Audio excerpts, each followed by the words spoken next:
Hey there, Mike Masuda here. I was trying to figure out all afternoon, how to minimize my space on stage or wherever with my maple kit. This is a 12 by 20 kick drum. It's bigger than the other kick drums that I have in terms of diameter. And, the bandmates have said that this thing is pretty much a full-size kit once I have everything out. It is. Truth be told, it is. I can't, keep fooling myself with that. But I figured, let me try to at least consolidate and reduce the floor space that it takes up, so that things can be brought a little bit closer together, so that it resembles some of my other kits for Hootenanny. One of the things I had to deal with is this tom here. This is a 8 by 10 inch tom, 10 inches in diameter. And this was originally mounted onto a snare drum stand right next to the kick drum. And so that basically was setting over here to the side like this in the configuration. And what I needed to do was find a way to bring it closer to the kick drum, if not be mounted onto the kick drum itself.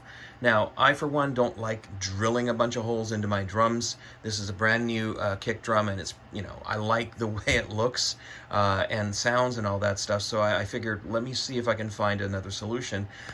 So here's my solution. All right, so first off, I had to get rid of the other floating system for this tom here. I went to Gauger Percussion. I think it's how it's pronounced, Gauger, Gauger, and I bought myself another one of these rims. All right, for this drum.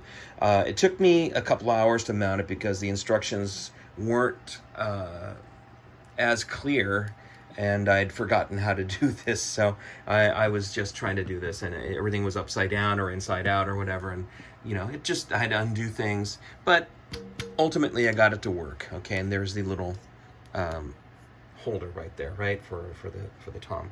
So now I can actually mount this onto a post, on the kick drum. Anyways, the kick drum itself, I didn't want to drill holes in there, and so what I did was I ended up getting this system here from INDE, INDE. This is a tom mounting system for the kick drum, but you don't have to drill holes. All right, all you have to do is replace a few things. Two things you're going to replace are the lugs. So this lug here and this lug over here. The tuning lugs are going to be replaced. The original ones look like this, and I took those out and replaced them with these two over here. And then across these two lugs, I have essentially this plate going across, mounted by 4 screws, as you see here. Now, this is the mounting plate for this. All right, and there's the name of the company, INDE. And this thing here, it still requires some adjustments, but essentially what this does is it just goes on here like that and slides, and then you tighten it like so, right? And once you get everything set up the way you want it to, you can sort of set it and forget it. You don't have to sit there and futz with it too much at the beginning of the show or whatever. It's good to go, all right? And then here's my tom.